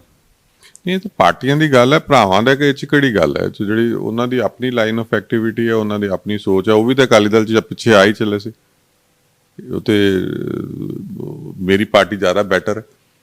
ਉਹਨਾਂ ਨੇ ਡੈਫੀਨੇਟਲੀ ਸਾਡਾ ਵੀ 100 ਸਾਲ ਪੁਰਾਣੀ ਪਾਰਟੀ ਹੈ। ਔਰ ਆਂਦੇ ਤੇ ਠੀਕ ਹੈ, ਸੇਵਾ ਕਰਦੇ। ਉਹ ਹੋ ਸਕਦਾ ਮੇਰੇ ਨੂੰ ਪਿੱਛੇ ਆਣਾ ਸੀ ਤੇ ਮੈਨੂੰ ਜੂਨੀਅਰ ਹੀ ਮੰਨੇ ਜਾਣੇ ਸੀ ਪਾਰਟੀ ਦੇ ਵਿੱਚ, ਐਡੀ ਤਾਂ ਕੋਈ ਗੱਲ ਨਹੀਂ ਸੀ। ਬਾਕੀ ਸ਼ਾਇਦ ਜੂਨੀਅਰ ਦੇ ਕਰਕੇ ਡਰ ਦੇ ਨਾਲ ਹੀ ਨਹੀਂ ਆਏ ਕਿ ਮੈਂ ਜੂਨੀਅਰ ਨਾ ਬਣ ਜਾ ਆਪਣੇ ਭਰਾ ਦਾ। ਹੋ ਸਕਦਾ ਉਹਨਾਂ ਦੇ ਮਨ 'ਚ ਇਸ ਗੱਲ ਦਾ ਵੀ ਹੋਵੇ ਕਿ ਦੇਖੋ, ਮੈਂ ਤੇ ਇਹ ਗੱਲ ਕਹਿ ਸਕਦਾ ਕਿ ਉਹਨਾਂ ਦੀ ਆਪਣੀ ਜਿਹੜੀ ਰਾਜਨੀਤੀ ਦਾ ਤਰੀਕਾ ਹੈ, ਜੋ ਵੀ ਕਰਦੇ ਨੇ ਪੋਲੀਟੀਕਲੀ, ਜੋ ਵੀ ਉਹਨਾਂ ਦਾ ਮਸਲੇ ਰਹਿੰਦੇ ਨੇ ਉਹਨਾਂ ਦੇ, ਉਹ ਜਾਣਨ। ਜਿਹੜਾ ਕਿ ਉਹਨਾਂ ਦਾ ਕੰਮ ਕਰਨ ਦਾ ਤਰੀਕਾ ਕਈ ਥਾਂ ਤੇ ਮੈਂ ਉਸ ਨਾਲ ਸਹਿਮਤ ਨਹੀਂ ਹੈ। ਔਰ ਜਿਹੜੀ ਮੇਰੀ ਸਹਿਮਤੀ ਨਹੀਂ ਹੈ ਉਹਦੇ ਕਰਕੇ ਮੈਂ ਉਹਨਾਂ ਕੋਲ ਪਿੱਛੇ ਹਟ ਕੇ ਆਪਣੀ ਲਾਈਨ ਵੱਖਰੀ ਸ਼ੁਰੂ ਕੀਤੀ ਹੈ ਕਿ ਮੈਂ ਕਿਸੇ ਵੀ ਮਾੜੇ ਕੰਮ 'ਚ, ਕਿਸੇ ਗਲਤ ਕੰਮ ਦੇ ਵਿੱਚ ਨਾ ਮੈਂ ਆਪਣੇ ਪਰਸਨਲ ਤੌਰ ਤੇ ਬਰਦਾਸ਼ਤ ਕਰਨਾ, ਨਾ ਮੈਂ ਕਿਸੇ ਹੋਰ ਨਾਲ ਧੱਕਾ ਹੋਣ ਦੇਣਾ। ਜਿਸ ਤਰ੍ਹਾਂ ਹੁਣ ਮੰਨ ਲਓ ਤੁਹਾਨੂੰ ਜੇਕਰ ਪਾਰਟੀ ਦਿੰਦੀ ਹੈ ਤੇ ਤੁਹਾਡਾ ਸ਼ਹਿਰ ਵਾਸੀਆਂ ਵਾਸਤੇ ਕੀ ਹੋਏਗਾ? ਸ਼ਹਿਰ ਵਾਸੀਆਂ ਵਾਸਤੇ ਕੀ ਕਰੋਗੇ ਤੁਸੀਂ? ਦੇਖੋ, ਸਭ ਤੋਂ ਪਹਿਲਾਂ ਤਾਂ ਮੇਰਾ ਏਜੰਡਾ ਹੈਗਾ ਕਿ ਇੰਡਸਟਰੀ ਦੀ ਰਿਵਾਈਵਲ ਇੱਥੇ ਹੋਣੀ ਬਹੁਤ ਜ਼ਰੂਰੀ ਹੈ, ਕਿਉਂਕਿ ਸਾਡੀ ਇਲਾਕੇ ਦੀ ਇਕੋਨਮੀ ਜਿਹੜੀ ਹੈ ਇੰਡਸਟਰੀ ਉੱਤੇ ਕਾਫੀ ਹੱਦ ਤੱਕ ਡਿਪੈਂਡੈਂਟ ਹੈ। ਚਾਹੇ ਸਟੇਟ ਸਾਡੀ ਐਗਰੀਕਲਚਰ ਬੇਸ ਹੈ, ਬਟ ਸਾਡਾ ਇਲਾਕਾ ਜਿਹੜਾ ਫਲਰਿਸ਼ ਕਰਦਾ ਰਿਹਾ ਜਾਂ ਇੱਕ ਗੋਲਡਨ ਏਰਾ ਇੱਥੇ ਰਹੀ ਹੈ, ਜਾਂ ਇਸ ਇਲਾਕੇ ਦੇ ਵਿੱਚ ਇਕੋਨਮੀ ਜਿਹੜੀ ਹੈ ਟੌਪ ਤੇ ਰਹੀ ਹੈ, ਉਹਦੇ ਪਿੱਛੇ ਇੰਡਸਟਰੀ ਦਾ ਇੱਥੇ ਬਹੁਤ ਜ਼ਬਰਦਸਤ ਰੋਲ ਰਿਹਾ, ਜਿਹੜੀ ਕਿ ਅੱਜ ਤੱਕ ਹੁਣ ਪਿਛਲੇ 92 ਤੋਂ ਬਾਅਦ ਨੈਗਲੈਕਟ ਹੋ ਰਹੀ ਹੈ। ਆਲਮੋਸਟ 20 ਸਾਲ ਹੀ ਹੋ ਗਏ। ਇੰਨੀ ਦੇਰ ਇੰਡਸਟਰੀ ਦੇ ਵਿੱਚ ਡਿਟੀਰੀਓਰੇਸ਼ਨ ਜਿਹੜੀ ਹੈ, ਡਾਊਨਫਾਲ ਆਉਂਦੀ ਰਹੀ ਐਟ ਸਟੇਜ 1, 2, 3, 4। ਅਸੀਂ ਹੁਣ ਕਾਫੀ ਥੱਲੇ ਆ ਗਏ। ਸਾਡੀ ਕਿਸੇ ਨੇ ਨਾ ਸੈਂਟਰ ਗਵਰਨਮੈਂਟ ਨੇ ਸੁਣੀ ਹੈ ਤੇ ਨਾ ਹੀ ਸਟੇਟ ਗਵਰਨਮੈਂਟ ਨੇ ਸੁਣੀ ਹੈ। ਇਹ ਸਭ ਤੋਂ ਪਹਿਲਾਂ ਤਾਂ ਮੇਰਾ ਕੰਮ ਇਹ ਹੋਏਗਾ, ਮੈਂ ਇੰਡਸਟਰੀ ਨੂੰ ਰਿਵਾਈਵ ਕਰਵਾਵਾਂ। ਇੱਥੇ ਜਿਹੜੇ ਰਿਲੀਫਸ ਐਂਡ ਕੰਸੈਸ਼ਨਸ ਜਿਹੜੇ ਹੈ ਇਲਾਕੇ ਦੇ ਜਿਹੜੇ ਇੰਡਸਟਰੀ ਨੂੰ ਚਲਾਉਣ ਨੂੰ ਚਾਹੀਦੇ ਨੇ, ਉਹ ਮੈਂ ਮੁਹੱਈਆ ਕਰਵਾਵਾਂ। ਦੂਸਰਾ ਮੇਰਾ ਕੰਮ ਹੋਏਗਾ ਕਿ ਇੱਥੇ ਇਨਫਰਾਸਟਰਕਚਰ ਜਿਹੜਾ ਵਰਲਡ ਕਲਾਸ ਜਿਹੜਾ ਬਣਾਉਣ ਦਾ ਮੇਰਾ ਏਜੰਡਾ ਹੋਏਗਾ। ਅਤੇ ਮੇਰੀ ਪਰਸੋਂ ਜ਼ੂਮ ਮੀਟਿੰਗ ਸੀ, ਮੇਰੇ ਖਿਆਲ DC ਸਾਹਿਬ ਨੇ ਕੀਤੀ ਹੈ ਪਰਸੋਂ ਜਾਂ ਚੌਥ ਇੱਕ ਦਿਨ। ਉੱਥੇ ਮੈਂ ਏਜੰਡਾ 2 ਸਾਲ ਪਹਿਲੇ ਰੇਜ਼ ਕੀਤਾ ਸੀ ਜਦੋਂ ਅੰਮ੍ਰਿਤ ਯੋਜਨਾ ਦਾ ਟੈਂਡਰ ਹੋ ਰਹੇ ਸੀ ਕਿ ਤੁਸੀਂ ਰੇਨ ਵਾਟਰ ਡਿਸਪੋਜ਼ਲ ਦਾ ਜਿਹੜਾ ਕੰਮ ਜਿਹੜਾ ਨਾਲ ਹੀ ਇਹਦੇ ਸੀਵਰੇਜ ਦੇ ਨਾਲ ਕਰਵਾਓ। ਤੇ ਮੇਰੀ ਇਹ ਵਿਜ਼ਨ ਹੈ ਕਿ ਅਸੀਂ ਇਸ ਤਰ੍ਹਾਂ ਕੰਮ ਨਾ ਕਰੀਏ ਕਿ ਅੱਜ ਇੱਕ ਕੰਮ ਕਰ ਲਈਏ, ਫਿਰ ਇਹਨੂੰ ਦੁਬਾਰਾ ਪੁੱਟ ਦਈਏ ਤੇ ਫਿਰ ਦੁਬਾਰਾ ਨਵੇਂ ਕੰਮ ਤੋਂ ਕਰੀਏ, ਫਿਰ ਦੂਜੇ ਕੰਮ ਵਾਸਤੇ ਦੁਬਾਰਾ ਪੁੱਟੀ, ਫਿਰ ਸਾਰਾ ਨਵਾਂ ਬਣਾਈਏ। ਅਸੀਂ ਇੱਕ ਪਲੈਨਡ ਵੇ ਨਾਲ ਕੰਮ ਕਰੀਏ ਕਿ ਇੱਕ long term short term planning ਹੋਵੇ ਕਿ ਅਸੀਂ ਸ਼ਾਰਟ ਟਰਮ 'ਚ ਇੰਨੇ ਫੰਡਸ ਹੈ ਤੇ ਅਸੀਂ ਇਸ ਹਿਸਾਬ ਨਾਲ ਪੈਸੇ ਖਰਚ ਕੇ ਸ਼ਹਿਰੀ ਡਿਵੈਲਪਮੈਂਟ ਕਰੀਏ। ਲੌਂਗ ਟਰਮ ਦੀ ਜਿਹੜੀ ਪਲੈਨਿੰਗ ਹੈ, ਸਾਡਾ ਜਿਹੜਾ ਹੈਰੀਟੇਜ ਸਿਟੀ ਹੈ ਜਿੱਥੇ ਗੁਰੂ ਨਾਨਕ ਦੇਵ ਜੀ ਦੇ ਚਰਨ ਪਏ ਨੇ, ਗੁਰਦੁਆਰਾ ਕੰਨ ਸਾਹਿਬ ਸਾਡੇ ਕੋਲ ਹੈ, ਅਤੇ ਮਹਾਮਾਈ ਦਾ ਕਾਲੀ ਮਾਤਾ ਦਾ ਮੰਦਿਰ ਹੈ ਸਾਡੇ, ਕਾਲੀ ਦੁਆਰਾ, ਅਚਲ ਸਾਹਿਬ ਹੈ, ਸਭ ਤੋਂ ਪੁਰਾਣਾ ਸ਼ਹਿਰ ਹੈ। ਇਹਨੂੰ ਹੈਰੀਟੇਜ ਪਲੱਸ ਜੋ ਅਲਟਰਾ ਮਾਡਰਨ ਇੱਕ ਸ਼ਹਿਰ ਹੁੰਦਾ ਹੈ, ਇਹਦਾ ਕੰਬੀਨੇਸ਼ਨ ਬਣਾ ਕੇ ਅਸੀਂ ਇਸ ਸ਼ਹਿਰ ਨੂੰ ਡਿਵੈਲਪ ਕਰੀਏ। ਔਰ ਮੈਂ ਤੁਹਾਨੂੰ ਦੱਸਦਾ ਪਿਆ ਸੀ ਸੀਵਰੇਜ ਦਾ, ਮੈਂ ਉਸ ਮੀਟਿੰਗ 'ਚ ਫਿਰ ਦੁਬਾਰਾ ਰਿਮਾਈਂਡ ਕਰਾਇਆ ਕਿ ਸਰ ਮੈਂ 2 ਸਾਲ ਪਹਿਲੇ ਏਜੰਡਾ ਰੱਖਿਆ ਸੀ ਕਿ ਰੇਨ ਵਾਟਰ ਡਿਸਪੋਜ਼ਲ ਜਿਹੜੀ ਇਹ ਨਾਲ ਬਣਨੀ ਚਾਹੀਦੀ ਹੈ। ਅਤੇ ਉੱਥੇ ਮੀਟਿੰਗ ਨੂੰ ਹੈਡ ਕਰ ਰਹੇ ਸੀ ਡੀਸੀ ਸਾਹਿਬ ਨਹੀਂ ਸੀ। ਅਤੇ ਉਹਨਾਂ ਨੇ ਫਿਰ ਐਕਸ਼ਨ ਸਾਹਿਬ ਨੂੰ ਪੁੱਛਿਆ, ਉਹਨਾਂ ਨੇ ਕਿਹਾ ਜੀ ਹਾਂ ਅਸੀਂ 4-5 ਕਿਲੋਮੀਟਰ ਰੇਨ ਵਾਟਰ ਦਾ ਡਿਸਪੋਜ਼ਲ ਦਾ ਵਿੱਚ ਹੁਣ ਪ੍ਰੋਵੀਜ਼ਨ ਕੀਤੀ ਹੈ, ਜਦ ਕਿ ਪਹਿਲੇ ਕਹਿ ਰਹੇ ਸੀ ਕਿ ਅੰਮ੍ਰਿਤ ਯੋਜਨਾ ਦੇ ਵਿੱਚ ਇਹ ਪੈ ਹੀ ਨਹੀਂ ਸਕਦਾ। ਉਹ ਵੀ ਡੀਸੀ ਸਾਹਿਬ ਨੇ ਉਹਨਾਂ ਨੂੰ ਦੱਸਿਆ ਸੀ ਕਿ ਇਹ ਪੈ ਸਕਦਾ ਵਾ, ਇਹਨੂੰ ਪਾਓ ਤੁਸੀਂ। ਹਾਲੇ ਵੀ ਜਿਹੜਾ ਸਾਡਾ ਸਾਰਾ ਏਰੀਆ ਉਹਨਾਂ ਨੇ ਕਵਰ ਨਹੀਂ ਕੀਤਾ। 3-4 ਇਲਾਕੇ, ਮੈਨੂੰ ਅੱਜ ਐਕਸੀਅਨ ਫੋਨ ਆਇਆ ਸੀ ਮਿਸਟਰ ਜੈਨ ਦਾ ਕਿ ਅਸੀਂ ਜਿਹੜਾ ਵਾ 5-6 ਇਲਾਕਿਆਂ ਦੇ ਵਿੱਚ ਹੀ ਅਸੀਂ ਰੇਨ ਵਾਟਰ ਉਹਨਾਂ ਨਾਲ ਪ੍ਰੋਵੀਜ਼ਨ ਕੀਤੀ ਹੈ। ਮੈਂ ਉਹਨਾਂ ਨੂੰ ਫਿਰ ਰਿਕੁਐਸਟ ਕੀਤੀ, ਸਰ ਤੁਸੀਂ ਪਰਸੋਂ ਜਾਂ ਕੱਲ੍ਹ ਜਦੋਂ ਬਟਾਲੇ ਆਉਂਦੇ ਮੇਰੇ ਕੋਲ ਆਓ ਜਾਂ ਮੈਨੂੰ ਬੁਲਾਓ, ਮੈਂ ਤੁਹਾਨੂੰ ਦੱਸਾਂਗਾ ਕਿ ਇੱਥੇ ਜਗ੍ਹਾ 'ਤੇ ਸਾਡੇ ਪੁਰਾਣੇ ਨਾਲੇ ਸੀ ਜਿੱਥੇ ਅਸੀਂ ਸੀਵਰੇਜ ਦਾ ਰੇਨ ਵਾਟਰ ਦੀ ਡਿਸਪੋਜ਼ਲ ਦਾ ਉਹਨੂੰ ਉਸ ਹਿਸਾਬ ਨਾਲ ਪਲਾਨ ਕਰਕੇ ਸ਼ਹਿਰ ਨੂੰ ਰੇਨ ਵਾਟਰ ਦੀ ਡਿਸਪੋਜ਼ਲ ਦੇ ਉੱਤੇ ਅਸੀਂ ਘੱਟ ਖਰਚੇ ਦੇ ਵਿੱਚ ਵੀ ਕੰਮ ਪੂਰਾ ਕਰ ਸਕਦੇ ਹਾਂ। ਅਤੇ ਮੇਰੀ ਇਹ ਵਿਜ਼ਨ ਹੈ ਕਿ ਜਿਹੜੀ ਲੌਂਗ ਟਰਮ ਪਲੈਨਿੰਗ ਹੋਵੇ ਉਹਦੇ ਵਿੱਚ ਸਾਰੇ ਅਰੇਂਜਮੈਂਟ ਉਸ ਹਿਸਾਬ ਨਾਲ ਬਣਨ ਜਿਸ ਤਰ੍ਹਾਂ ਚੰਡੀਗੜ੍ਹ 'ਚ ਬਣੇ, ਜਿਸ ਤਰ੍ਹਾਂ ਇੱਕ ਚੰਗੇ ਵਰਲਡ ਕਲਾਸ ਸਿਟੀ 'ਚ ਬਣਦੇ। ਇਹ ਨਾ ਹੋਵੇ ਕਿ ਅੱਜ ਕੇਬਲਾਂ ਪੈਣੀਆਂ ਤੇ ਸੜਕਾਂ ਤੋੜਦੀ, ਅੱਜ ਵਾਟਰ ਪਾਈਪ ਪੈਣਾ ਤੇ ਸੜਕਾਂ ਤੋੜਦੀ, ਅੱਜ ਜਿਹੜੀ ਫਾਈਬਰ ਵਾਇਰ ਪੈਣੀ ਹੈ ਤੇ ਫਾਈਬਰ ਜਿਹੜੇ ਪੈਂਦੀ ਹੈ ਇੰਟਰਨੈਟ ਦੀ ਵਾਇਰ ਪੈਂਦੀ ਹੈ ਤੋੜਦੀ ਹੈ, ਜਾਂ ਫਿਰ ਮੁੜ ਕੇ ਆਪਾਂ ਜਿਸ ਤਰ੍ਹਾਂ ਰੇਨ ਵਾਟਰ ਦਾ ਮੈਂ ਕਹਿ ਰਿਹਾ ਕਿ ਸੜਕਾਂ ਤੇ ਬਣਾਤੀਆਂ ਇਹਨਾਂ ਨੇ, ਰੇਨ ਵਾਟਰ ਡਿਸਪੋਜ਼ਲ ਦਾ ਇੰਤਜ਼ਾਮ ਨਹੀਂ ਕੀਤਾ, ਹੁਣ ਦੁਬਾਰਾ ਬਣਾਉਣ ਵਾਸਤੇ ਫਿਰ ਤੋੜਾਂਗੇ ਅਸੀਂ। ਕਿੰਨੀ ਪੈਸੇ ਦੀ ਜਿਹੜੀ ਹੈ ਦੁਰਵਰਤੋਂ ਹੋਈ ਹੈ। ਇਹ ਪਹਿਲੇ ਵੀ ਇਸ ਤਰ੍ਹਾਂ ਹੀ ਹੋਇਆ ਵਾ ਕਿ ਪਰ ਜੇ ਪੈਸੇ ਦੀ ਦੁਰਵਰਤੋਂ ਨਾ ਹੁੰਦੀ ਫਿਰ ਤੁਹਾਡੇ ਅੱਜ ਭਾਈ ਸਾਹਿਬ ਉਦਘਾਟਨ ਕਿੱਦਾਂ ਕਰਦੇ? ਦੇਖੋ ਮੈਂ ਹੋਸ਼ਿਆਰ ਰਾਜਨੀਤੀ ਦੇ ਮੈਂ ਬਿਲੀਵ ਨਹੀਂ ਕਰਦਾ। 2002 ਤੋਂ 7 ਦੇ ਵਿੱਚ ਸਾਰੀਆਂ ਸੜਕਾਂ ਸੀਮੈਂਟ ਦੀਆਂ ਬਣੀਆਂ ਸੀ, ਜਿਹਦਾ ਸਪੈਨ ਜਿਹੜਾ ਵਾ ਸੀਮੈਂਟ ਦੀ ਸੜਕ ਦਾ ਘੱਟ ਤੋਂ ਘੱਟ 50 ਸਾਲ ਹੁੰਦਾ। ਸਾਰਾ ਸ਼ਹਿਰ ਸੀਮੈਂਟ ਦਾ ਬਣਿਆ ਸੀ, ਇੰਟੀਰੀਅਰ ਸਿਟੀ। ਉਹ ਹੁਣ ਇਹਨਾਂ ਨੇ ਤੋੜ ਕੇ ਲੈਸ ਦੈਨ 20 ਈਅਰਸ ਦੇ ਵਿੱਚ ਤੋੜ ਦਿੱਤਾ। ਅਤੇ ਉਹ ਜਿਹੜਾ ਸਾਨੂੰ ਪੈਸਾ ਆਇਆ ਸੀ ਉਹ ਪੈਸਾ ਇਹਨਾਂ ਨੇ ਮੁੜ ਕੇ ਫਿਰ ਸੜਕਾਂ ਦੇ ਟਾਈਲਾਂ ਲਾਉਣ 'ਤੇ ਲਾ ਦਿੱਤਾ। ਹੁਣ ਨਵਾਂ ਏਜੰਡਾ ਇਹਨਾਂ ਨੇ ਰੱਖਿਆ ਦਾ ਕਿ ਮੈਂ ਟਾਈਲਾਂ ਪੁਟਾ ਕੇ ਉੱਥੇ ਪੱਥਰ ਲਵਾਉਣਾ। ਇਹ ਮੇਰੀ ਜਿਹੜੀ ਸਬਮਿਸ਼ਨ ਹੈ ਇਹ ਡਿਵੈਲਪਮੈਂਟ ਨਹੀਂ ਹੈ, ਇਹ ਵੇਸਟੇਜ ਆਫ ਮਨੀ ਹੈ। ਜੇ ਅਸੀਂ ਕਰਨੀ ਹੈ ਹੈਰੀਟੇਜ ਸਿਟੀ ਬਣਾਉਣੀ ਹੈ ਅਤੇ ਸਾਡੇ ਕੋਲ ਮਾਡਲ ਅੰਮ੍ਰਿਤਸਰ ਹੈ ਨਾ, ਗਲਿਆਰਾ ਯੋਜਨਾ ਬਣਾਓ। ਉਹ ਸਿਰਫ ਸੜਕਾਂ 'ਤੇ ਨਹੀਂ ਲਾ ਰਹੇ ਪੈਸੇ, ਆਲੇ ਦੁਆਲੇ 'ਤੇ ਲਾ ਰਹੇ ਆ। ਪਹਿਲੇ ਆਪਣਾ ਬਾਕੀ ਦਾ ਤਾਂ ਇਨਫਰਾਸਟਰਕਚਰ ਡਿਵੈਲਪ ਕਰ ਲਓ। ਸਾਡਾ ਸਿਟੀ ਸੈਂਟਰ ਬਣਾਓ, ਸਾਡੇ ਅਮਿਊਜ਼ਮੈਂਟ ਪਾਰਕ ਬਣਾਓ, ਕੋਈ ਲੌਨ ਬਣਾਓ, ਕੋਈ ਸ਼ਹਿਰ ਨੂੰ ਕੋਈ ਦਿਖਾਓ ਤਾਂ ਸਹੀ। ਇਹਦੀ ਜਿਹੜੀਆਂ ਤਾਰਾਂ ਨੇ ਉਹ ਹੀ ਠੀਕ ਕਰਾ ਦਿਓ, ਲਟਕਦੀਆਂ ਪਈਆਂ ਤਾਰਾਂ ਸਾਰੇ ਸ਼ਹਿਰ 'ਚ ਸਟਰੀਟ ਲਾਈਟ। ਮੈਂ ਉਸੇ ਗੱਲ ਤੇ ਆਉਂਦਾ ਵਾਂ, ਸ਼੍ਰੋਮਣੀ ਅਕਾਲੀ ਦਲ ਨੇ ਜਿਸ ਤਰ੍ਹਾਂ ਹੁਣ ਇੱਥੇ ਪਿੱਛੇ ਜਿਹੀ ਇੱਕ ਜੰਗੇ ਆਜ਼ਾਦੀ ਬਣਾਇਆ ਕਰਤਾਰਪੁਰ ਦੇ ਲਾਗੇ, ਫਿਰ ਵਿਰਾਸਤੇ ਖਾਲਸਾ ਬਣਿਆ, ਕਿੰਨਾ ਕੁਛ ਬਣਿਆ ਉਸ ਸਰਕਾਰ ਦੇ, ਪਰ ਉਹਨਾਂ ਦੀ ਸੰਭਾਲ ਵਾਸਤੇ ਹੀ ਨਹੀਂ 5 ਸਾਲਾਂ ਦੇ ਵਿੱਚ ਅੱਗੇ ਆਏ ਕੋਈ। ਉਹਨਾਂ ਦੀ ਸਾਫ਼ ਸਫਾਈ ਵਾਸਤੇ ਨਹੀਂ ਅੱਗੇ ਆਏ।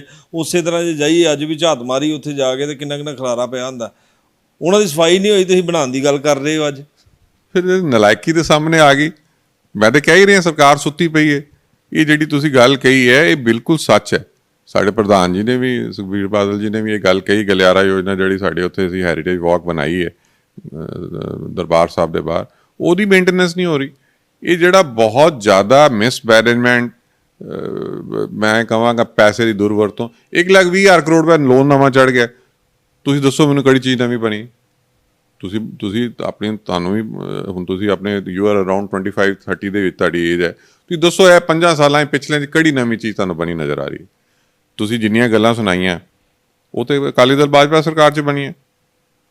ਤੁਸੀਂ ਇਹ ਵੀ ਜਿਹੜਾ 1,20,000 ਕਰੋੜ ਰੁਪਇਆ ਜਿਹੜਾ ਹੁਣ ਨਵਾਂ ਲੋਨ ਆਇਆ ਹੈ ਇਸ 4.5 ਸਾਲਾਂ ਦੇ ਵਿੱਚ 5 ਸਾਲਾਂ 'ਚ ਆਉਣਾ, ਜਿਹੜਾ ਕਹਿੰਦੇ ਆ ਕਿ ਇਹ 1,40,000 ਕਰੋੜ ਹੋਏ ਨਾ by the time this government is gone, ਤੇ 1,40,000 ਕਰੋੜ 'ਚੋਂ ਮੇਰਾ ਬਟਾਲੇ ਦਾ ਹਿੱਸਾ 1,100 ਕਰੋੜ ਦੇ ਕੋਲ ਬਣਨਾ, 11-11.5 ਕਰੋੜ ਰੁਪਏ। ਉਹ ਕਿੱਥੇ ਪੈਸਾ ਮੇਰੇ ਬਟਾਲੇ ਡਿਵੈਲਪਮੈਂਟ ਵਾਸਤੇ? Where is that money? ਲੱਗਾ ਤੇ ਹੈਗਾ ਸਰ, ਤੁਹਾਨੂੰ ਵਿਖਾਇਆ ਤੇ ਹੈ ਕਿੰਨਾ ਵਿਕਾਸ ਕੀਤਾ, ਉਹ ਫਿਰ ਟੁੱਟਣ ਡਿਆ। ਅੱਜ ਉਹੀ ਤੁਹਾਡੇ ਭਰਾ ਚੇਅਰਮੈਨ ਬਣੇ ਨੇ, ਹੈਲਥ ਮਿਨਿਸਟਰ, ਹੈਲਥ ਸਿਸਟਮ ਦੇ ਚੇਅਰਮੈਨ ਬਣੇ ਨੇ, ਅੱਜ ਉਦਘਾਟਨ ਕਰਨ ਲੱਗ ਪਏ। ਕੀ ਉਹ 'ਚ ਬੇਟਾ ਤੁਸੀਂ ਦੱਸੋ, ਇਹ 40 ਕਰੋੜ ਰੁਪਇਆ ਆਇਆ ਗੁਰੂ ਨਾਨਕ ਦੇਵ ਜੀ ਦੇ 550 ਸਾਲਾ ਸਾਡਾ ਸੈਲੀਬ੍ਰੇਸ਼ਨ। ਉਹ ਨਾ ਟੁੱਟਦਾ ਫਿਰ ਉਦਘਾਟਨ ਵੀ ਨਹੀਂ ਨਾ ਉਹਨਾਂ ਦੇ ਹੱਥੋਂ ਹੋਣਾ। ਤੁਸੀਂ ਸਾਰੇ ਜ਼ਿਆਦਾ ਅੱਜ ਨਵੀਂ ਜਨਰੇਸ਼ਨ ਜ਼ਿਆਦਾ ਪੜ੍ਹੀ ਲਿਖੀ ਹੈ, ਤੁਸੀਂ ਦੇਖੋ ਕਿ ਸਟੋਨ ਲੇਇੰਗ ਸੈਰੇਮਨੀ ਦਾ ਇੱਥੇ ਮੰਤਰੀ ਜਿਹੜੇ 10-10 ਲੱਖ ਰੁਪਏ ਦੀ ਸਟਰੀਟ ਉੱਤੇ ਆ ਕੇ ਆਪਣੇ ਸਟੋਨ ਲਾ ਕੇ ਵਾਹ ਲੁੱਟਣ ਦੀ ਕੋਸ਼ਿਸ਼ ਕਰਨ ਦੇ ਨੇ। ਇੱਥੇ ਬਟਾਲੇ ਸ਼ਹਿਰ 'ਚ ਕੈਬਨਿਟ ਮੀਟਿੰਗ ਹੋਈ, ਉਦੋਂ ਕਿਸੇ ਨੇ ਚੁਆਨੀ ਨਹੀਂ ਇੱਥੇ ਆ ਕੇ ਕੋਈ ਖਰਚੀ। ਕੋਈ ਸਾਡੇ ਇੱਥੇ ਬਹਿਣ ਦੀ ਥਾਂ ਨਹੀਂ ਸੀ, ਟੈਂਟ ਲਾ ਕੇ ਇਹਨਾਂ ਨੇ ਕੈਬਨਿਟ ਮੀਟਿੰਗ ਕੀਤੀ 550 ਸਾਲਾਂ ਦੀ ਸੈਲੀਬ੍ਰੇਸ਼ਨ ਵਾਸਤੇ। ਚੀਫ ਮਿਨਿਸਟਰ ਪੰਜਾਬ ਇੱਥੇ ਆਏ। ਤੁਸੀਂ ਦੇਖੋ ਕਿੰਨੀ, ਇਹ ਸ਼ਹਿਰ ਦੇ ਵਿੱਚ ਇੱਕ ਰੈਸਟ ਹਾਊਸ ਨਹੀਂ ਹੈ ਗਵਰਨਮੈਂਟ ਦਾ, ਕੋਈ ਅਸੀਂ ਸਾਡੇ ਇੱਥੇ ਕੋਈ ਚੰਗਾ ਕੋਈ ਬਹਿਣ ਦਾ ਦਫ਼ਤਰ ਨਹੀਂ ਹੈ। ਤੁਸੀਂ ਐਸਡੀਐਮ ਦੇ ਆਫਿਸ ਚਲੇ ਜਾਓ, ਇੱਕ ਚੰਗੇ ਆਫਿਸ। ਮੈਨੂੰ ਵੇਖੋ ਤੁਹਾਡੀਆਂ ਗੱਲਾਂ ਤੋਂ ਗੱਲਾਂ ਯਾਦ ਆ ਜਾਂਦੀਆਂ। ਫਿਰ ਆਪਣੇ ਮਿਊਨਿਸਪਲ ਨਗਰ ਨਿਗਮ ਦਾ ਆਫਿਸ ਆ, ਉਹਦੇ ਸਾਹਮਣੇ ਇੱਕ ਰੈਨ ਬਸੇਰਾ ਬਣਿਆ ਵਾ ਆਪਣਾ, ਬੜਾ ਪੁਰਾਣਾ ਵਾ, ਸ਼ਾਇਦ ਸ਼੍ਰੋਮਣੀ ਅਕਾਲੀ ਦਲ ਦੇ ਉਸ ਟਾਈਮ ਉਸ ਵੇਲੇ ਦਾ ਬਣਿਆ ਸੀ। ਉਸ ਦੇ ਵਿੱਚ ਦੇਖੋ ਉੱਥੇ ਟਿਕਟ ਲਾਤੀ ਉਹਨਾਂ ਨੇ ਕਿ ਜੇ ਬਾਹਰੋਂ ਕੋਈ ਯਾਤਰੀ ਆਂਦਾ ਉਹ ਹੀ ਰਿਜ਼ਰਵ ਅੰਦਰ ਰਹਿ ਸਕਦਾ, ਜਦ ਕਿ ਉਹ ਰੈਨ ਬਸੇਰੇ ਦੇ ਬਾਹਰ ਬੜਾ ਵਧੀਆ ਲਿਖਿਆ ਵਾ ਇਹ ਜਿਹੜਾ ਕੋਈ ਘਰ ਹੈ ਨਹੀਂ, ਅਨਾਥ ਆ, ਜਿਹੜੇ ਭਿਖਾਰੀ ਨੇ ਉਹ ਅੰਦਰ ਸੌਣਗੇ। ਪਰ ਅੱਜ ਉਹ ਅੰਦਰ ਨਹੀਂ ਸੁੱਤੇ, ਉਹ ਅੱਜ ਫਿਰ ਸੜਕਾਂ 'ਤੇ ਨੇ ਉਸੇ ਤਰ੍ਹਾਂ। ਪਰ ਉੱਥੇ ਅੰਦਰ ਟਿਕਟ ਲੱਗੀ ਹੈ ਜਿਹਦੀ ਪਰਚੀ ਨਗਰ ਨਿਗਮ ਪੈਸੇ ਇਕੱਠੇ ਕਰ ਰਿਹਾ ਵਾ। ਬੜਾ ਦੁਰਭਾਗਾ ਹੈ। ਸੋਸ਼ਲ ਵੈਲਫੇਅਰ ਵਾਸਤੇ ਕੋਈ ਚੀਜ਼ ਇਨਫਰਾਸਟ੍ਰਕਚਰ ਬਣੇ ਤੇ ਜਿਸ ਪਰਪਸ ਵਾਸਤੇ ਬਣੇ ਉਹ ਪਰਪਸ ਯੂਟਿਲਾਈਜੇਸ਼ਨ ਅਲਾਓ ਹੋਣੀ ਚਾਹੀਏ। ਇਹੀ ਤੇ ਮੈਂ ਕਹਿ ਰਿਹਾ, ਚੰਗੀ ਲੀਡਰਸ਼ਿਪ ਆਣੀ ਜ਼ਰੂਰੀ ਹੈ। ਕਾਂਗਰਸ ਜਿਹੜੀ ਹੈ ਉਹ ਫੇਲ ਹੋ ਗਈ ਹੈ। ਕਾਂਗਰਸ ਦਾ ਜਿਹੜਾ ਵਾ ਇਹਨਾਂ ਦਾ ਸਿਰਫ ਕੰਮ ਇੱਕੋ ਹੀ ਹੈ, ਕਰਪਸ਼ਨ ਕਰੋ, ਪੈਸੇ ਇਕੱਠੇ ਕਰੋ ਤੇ ਲੋਕਾਂ ਦਾ ਬੇਵਕੂਫ ਬਣਾਓ ਝੂਠ ਬੋਲ ਕੇ। ਕੋਈ ਬੰਦਾ ਝੂਠ ਬੋਲ ਕੇ ਇੱਕੋ ਵਾਰੀ ਕਿਸੇ ਨੂੰ ਮੌਕਾ ਦੇ ਸਕਦਾ ਇਹ ਔਰ ਮੇਰਾ ਖਿਆਲ ਇਸ ਗੱਲ 'ਚ ਸਿਆਣਪ ਵੀ ਨਹੀਂ ਹੈ ਕਿ ਕਿਸੇ ਨੂੰ ਝੂਠੇ ਬੰਦੇ ਨੂੰ ਦੁਬਾਰਾ ਅਸੀਂ ਟੈਸਟ ਕਰਨ ਦੀ ਕੋਸ਼ਿਸ਼ ਕਰੀਏ। ਇੱਕ ਵਾਰੀ ਜਿਸ ਤੋਂ ਵਿਸ਼ਵਾਸ ਉੱਠ ਗਿਆ, ਸਾਰੇ ਹਿੰਦੁਸਤਾਨ 'ਚ ਕਾਂਗਰਸ ਤੋਂ ਵਿਸ਼ਵਾਸ ਉੱਠਿਆ ਦਾ। ਇਹ ਪੰਜਾਬ ਨੇ ਇੱਕ ਮੌਕਾ ਇਹਨਾਂ ਨੂੰ ਦਿੱਤਾ ਸੀ, ਸ਼ਾਇਦ ਇਹ ਕੋਈ ਚਾਹੀਦਾ ਕੋਈ ਕੰਮ ਕਰਕੇ ਦਿਖਾ ਦੇਣ ਤੇ ਫਿਰ ਇਹਨਾਂ ਨੂੰ ਕਿਤੇ ਕੋਈ ਮੌਕਾ ਹਿੰਦੁਸਤਾਨ 'ਚ ਮਿਲ ਜਾਵੇ। ਇੱਥੇ ਵੀ ਉਹਨਾਂ ਨੇ ਦੱਸਤਾ ਕਿ ਅਸੀਂ ਬਹੁਤ ਹੀ ਹੱਦ ਤੋਂ ਵੱਧ ਨਿਕੰਮੇ ਅਸੀਂ ਬੰਦੇ ਹਾਂ ਤੇ ਕੋਈ ਸਾਡੇ ਕੋਲੋਂ ਕਿਸੇ ਮਤਲਬ ਕਿ ਕਾਂਗਰਸੀ ਕਿਸੇ ਕੋਲੋਂ ਕਿਸੇ ਤਰ੍ਹਾਂ ਦੀ ਕੋਈ ਤੁਸੀਂ ਉਮੀਦ ਨਹੀਂ ਰੱਖ ਸਕਦੇ। ਜਿੰਨਾ ਜੇਕਰ ਤੁਸੀਂ ਉਹਨਾਂ ਦਾ ਢਿੱਡ ਨਹੀਂ ਭਰ ਦਿੰਦੇ, ਉਹਨਾਂ ਦੇ ਕੋਲੋਂ ਕੋਈ ਕੰਮ ਨਹੀਂ ਕਰਵਾਇਆ ਜਾ ਸਕਦਾ। ਕੋਈ ਉਹਨਾਂ ਕੋਲੋਂ ਤੁਸੀਂ ਕੋਈ ਚੱਜ ਦੀ ਗੱਲ ਕਿਸੇ ਇਲਾਕੇ ਵਾਸਤੇ, ਕਿਸੇ ਯਾਰ ਦੋਸਤ ਵਾਸਤੇ, ਕਿਸੇ ਭੈਣ ਭਰਾ ਵਾਸਤੇ ਤੁਸੀਂ ਸੋਚ ਨਹੀਂ ਸਕਦੇ ਕਿ ਉਹ ਕਿਸ ਲੈਵਲ ਦੀ ਉਹਨਾਂ 'ਚ ਸਾਰਿਆਂ ਦੀ ਗਿਰਾਵਟ ਆ ਚੁੱਕੀ। ਸੈਕਟਰੀ ਜਿਸ ਤਰ੍ਹਾਂ ਹੁਣ ਬੀਤੇ ਦਿਨ ਹੀ 2 ਦਿਨ ਪਹਿਲਾਂ ਹੋਇਆ ਵਾ ਕਿ ਚੇਅਰਮੈਨ ਬਣਦੇ ਨੇ ਆਪਣੇ ਕਾਂਗਰਸ ਦੇ ਬ੍ਰਦਰ ਤੁਹਾਡੇ, ਉਸ ਤੋਂ ਬਾਅਦ ਬਦਲੀਆਂ ਹੋ ਜਾਂਦੀਆਂ। ਉਸ ਤੋਂ ਬਾਅਦ ਫਿਰ ਪ੍ਰਤਾਪ ਹੋਣੀ ਹੁਣ ਕਰਾਤੀਆਂ ਬਦਲੀਆਂ, ਸਾਰੇ ਆਫੀਸਰ ਬਦਲੇ ਗਏ ਨੇ, ਪੁਲਿਸ ਪ੍ਰਸ਼ਾਸਨ ਚੇਂਜ ਹੋ ਗਿਆ ਸਾਰਾ। ਇੱਕ ਤੇ ਬੇਟਾ ਮੈਨੂੰ ਇਹ ਗੱਲ ਦੱਸ ਤੂੰ, ਮੈਨੂੰ ਬਾਰ-ਬਾਰ ਮੇਰਾ ਬ੍ਰਦਰ ਜੋ ਕਹਿਣਾ, ਤੈਨੂੰ ਪਤਾ ਹੈ ਮੈਂ ਉਸ ਬੰਦੇ ਦੇ ਨਾਲ ਐਸੋਸੀਏਟਡ ਨਹੀਂ ਹੈ ਅੱਜ ਦੇ ਦਿਨ ਦੇ। ਤੁਸੀਂ ਇਸ ਗੱਲ ਨੂੰ ਜ਼ਿਆਦਾ ਇਹ ਅਸ਼ਵਨੀ ਸੇਖੜੀ ਇਜ਼ ਅਸ਼ਵਨੀ ਸੇਖੜੀ, ਇੰਦਰ ਸੇਖੜੀ ਇਜ਼ ਇੰਦਰ ਸੇਖੜੀ। ਸਾਡਾ ਭਾਈਚਾਰੇ ਦਾ ਵਿੱਚ ਕੋਈ ਰੈਲੇਵੈਂਸ ਨਹੀਂ ਹੈ। ਉਹਦੀ ਆਪਣੀ ਕੰਮ ਕਰਨ ਦਾ ਤਰੀਕਾ, ਮੇਰਾ ਆਪਣਾ ਕੰਮ ਕਰਨ ਦਾ ਤਰੀਕਾ। ਮੈਂ ਤਾਂ ਇਨਸਾਨੀਅਤ ਦੀ, ਚੰਗੇ ਬੰਦੇ ਦੀ, ਚੰਗੀ ਕੰਮ ਕਰਨ ਦੀ ਗੱਲ ਕਰ ਰਹੀ ਹਾਂ। ਉਹਦੀ ਜਿਹੜੀ ਸੋਚ ਹੈ ਉਹ ਤੁਸੀਂ ਸਾਰਿਆਂ ਨੇ ਦੇਖੀ ਹੈ। ਉਹਦੇ 'ਚ ਇੰਨਾ ਗ੍ਰਾਫ ਡਿੱਗਿਆ ਪਾਰਟੀ ਦਾ ਕਿ ਜਿਹੜੀ 70,000 ਵੋਟ ਤੋਂ 30,000 ਵੋਟ ਲਿੱਤੀ ਇਹਨਾਂ ਨੇ ਪਿੱਛੇ 12 ਤੋਂ 17 ਦੇ ਇਲੈਕਸ਼ਨ 'ਚ, ਔਰ 10,000 ਵੋਟ ਬੀਜੇਪੀ ਨਾਲ ਅਲਾਇੰਸ ਕਰਕੇ ਆਪਣੀ ਵਧਾਈ, 40,000 ਵੋਟ ਲੈ ਕੇ ਵੀ ਹਾਰ ਗਏ। ਮਤਲਬ ਕਿ ਇਹ ਜਿਹੜੀ ਪਾਰਟੀ ਹੈ ਜਾਂ ਇੱਥੇ ਦੀ ਜਿਹੜੀ ਲੋਕਾਂ ਦੇ ਵਿੱਚ ਸੱਚ ਮਾਇਨੇ ਦੇ ਵਿੱਚ ਲੋਕੀ ਸਮਝ ਚੁੱਕੇ ਨੇ ਕਿ ਇਹ ਪਾਰਟੀ ਜਿਹੜੀ ਹੈ ਜਾਂ ਇੱਥੇ ਦੀ ਲੀਡਰਸ਼ਿਪ ਜਿਹੜੀ ਹੈ ਇੱਥੇ ਬਦਲਣ ਦੀ ਲੋੜ ਹੈ। ਕਾਂਗਰਸ ਉੱਤੇ ਕਿਸੇ ਬੰਦੇ ਨੇ ਕਿਸੇ ਲੈਵਲ ਦਾ ਵੀ ਵਿਸ਼ਵਾਸ ਨਹੀਂ ਕਰਨਾ। ਵੈਸੇ ਵੀ ਇੰਨੇ ਕੁ ਧੜੇ ਬਣਾ ਦਿੱਤੇ ਪਾਰਟੀ ਇਸਨੇ ਕਿ ਕਿਸੇ ਨੂੰ ਮੂੰਹ ਦਿਖਾਉਣ ਜੋਗੇ ਵੀ ਨਹੀਂ ਹੈ ਸਾਰਿਆਂ। ਕੋਈ ਚਾਹੀਦਾ ਕੰਮ ਕੀਤਾ ਹੋਏਗਾ ਤੇ ਕਿਸੇ ਕੋਲ ਜਾਣਗੇ ਵੋਟ ਮੰਗਣ, ਕੀ ਕਹਿ ਕੇ ਜਾਣਗੇ ਕਿ ਅਸੀਂ ਗੁਟਕਾ ਸਾਹਿਬ ਦੀ ਸਹੁੰ ਖਾ ਕੇ ਔਰ ਅਸੀਂ ਤੁਹਾਨੂੰ ਨਸ਼ਾ ਜਿਹੜਾ ਵਧਵਾ ਦਿੱਤਾ ਹੈ ਔਰ ਇਹ ਹਾਲਤ ਹੋ ਗਿਆ। ਫਿਰ ਮੈਂ ਤੁਹਾਨੂੰ ਦੱਸਣ ਲੱਗਾ ਕਿ ਜਿਹੜੇ ਕੋਈ ਐਡਿਕਟ ਨੂੰ ਪੁਲਿਸ ਫੜ ਕੇ ਲਿਆਂਦੀ ਵੇਚਣ ਵਾਲੇ ਨੂੰ, ਉਹਨੂੰ ਬਚਾਉਣ ਵਾਸਤੇ ਕੋਈ ਸਿਸਟਮ ਨਹੀਂ ਹੈ ਕਿ ਅਗਰ ਕੋਈ ਐਡਿਕਟ ਹੋਵੇ ਉਹਨੂੰ ਹਵਾਲਾਤ 'ਚ ਰੱਖਿਆ ਹੋਇਆ ਜੇ ਕੋਰਟ 'ਚ ਬੱਚਾ ਪੇਸ਼ ਨਾ ਕੀਤਾ ਜਾਵੇ ਤੇ ਉਹ ਰਾਤ ਜੇ ਉਹਨੂੰ ਦਵਾਈ ਜਾਂ ਉਹਨੂੰ ਕੋਈ ਉਹਨੂੰ ਰਾਤ ਉਹਨੂੰ ਕਟਾਉਣ ਵਾਸਤੇ ਨਸ਼ਾ ਉਹਦਾ ਜਿਹੜਾ ਟੁੱਟਦਾ ਜਾਂ ਉਹਦੀ ਜ਼ਿੰਦਗੀ ਬਚਾਉਣ ਵਾਸਤੇ ਕੋਈ ਪ੍ਰੋਵੀਜ਼ਨ ਸਰਕਾਰ ਨੇ ਨਹੀਂ ਬਣਾਈ ਅਜੇ ਤੱਕ। ਤੁਸੀਂ ਪ੍ਰੋਵੀਜ਼ਨ ਦੀ ਗੱਲ ਕਰਦੇ ਹੋ, ਇਹਨਾਂ ਦੀਆਂ ਨਸ਼ੇ ਦੀਆਂ ਦਵਾਈਆਂ ਖਤਮ ਹੋ ਜਾਂਦੀਆਂ, ਜਿਹੜਾ ਨਸ਼ਾ ਛੁਡਾਉਣ ਦੀਆਂ ਟੈਬਲੇਟ ਮਿਲਦੀਆਂ ਹਸਪੀਟਲ 'ਚੋਂ, ਅਕਸਰ ਪੰਜਾਬ ਦੇ ਵਿੱਚੋਂ ਕਦੀ ਕਿਸੇ ਹਸਪਤਾਲ 'ਚੋਂ ਖਤਮ ਹੋ ਜਾਂਦੀ ਆ। ਨਸ਼ੇੜੀ ਵਿਚਾਰੇ ਲੱਭਦੇ ਆ ਕਿ ਟੈਬਲੇਟ ਸਾਨੂੰ ਕਿੱਥੇ ਮਿਲੇ, ਜੇਕਰ ਉਹ ਦਵਾਈ ਨਾ ਉਹਨਾਂ ਨੂੰ ਮਿਲੇਗੀ ਪ੍ਰੋਪਰ ਤਾਂ ਫਿਰ ਤੇ ਉਹ ਫਿਰ ਉਸੇ ਰਾਹ ਤੇ ਜਾਣਗੇ। ਇਹ ਤਾਂ ਪੰਜਾਬ ਹੈਲਥ ਸਿਸਟਮ ਕਾਰਪੋਰੇਸ਼ਨ ਦੇ ਚੇਅਰਮੈਨ ਤੁਹਾਡੇ ਕੋਲ ਹੈ, ਬਟਾਲੇ 'ਚ ਜਾ ਕੇ ਪੁੱਛੋ ਉਹਨੂੰ ਕੀ ਪ੍ਰੋਵੀਜ਼ਨ ਕਰਦਾ ਹੈ। ਇੱਥੇ ਬਾਥਰੂਮ ਵੀ ਚੰਗੇ ਬਣਵਾ ਦੇ, ਬਟਾਲਾ ਹਸਪੀਟਲ ਦਾ 200 ਬੈੱਡ ਦਾ ਬਣਾਉਣ ਦੀ ਗੱਲ ਕਰਦਾ, ਇੱਥੇ ਤੇ ਬਾਥਰੂਮ ਵੀ ਨਹੀਂ ਚੱਲਦੇ, ਆਪਰੇਸ਼ਨਲ ਹੈਗੇ ਮੇਰੇ ਖਿਆਲ ਸਿਵਲ ਹਸਪੀਟਲ ਦੇ ਬਟਾਲੇ ਦੇ। ਤੇ ਫਿਰ ਤੁਸੀਂ ਦੱਸੋ ਮੈਨੂੰ ਕੀ ਪ੍ਰੋਵੀਜ਼ਨਸ ਨੇ? ਇਹ ਬੈਠੇ ਨੇ ਆ ਕੇ ਕੋਈ ਕੰਮ ਦੇਖੋ, ਕੋਈ ਬੰਦੇ ਨੂੰ ਕਿਸੇ ਨੇ ਗੁਰੂ ਮਹਾਰਾਜ ਨੇ ਕਿਸੇ ਤੇ ਕੋਈ ਥੋੜੀ ਕਿਰਪਾ ਕਰ ਦਿੱਤੀ ਹੈ, ਇਹਨੂੰ ਫਿਰ ਚੇਅਰਮੈਨੀ ਮਿਲ ਗਈ ਹੈ, ਉਹ ਕਰੇ ਤਾਂ ਸਹੀ ਕੁਝ।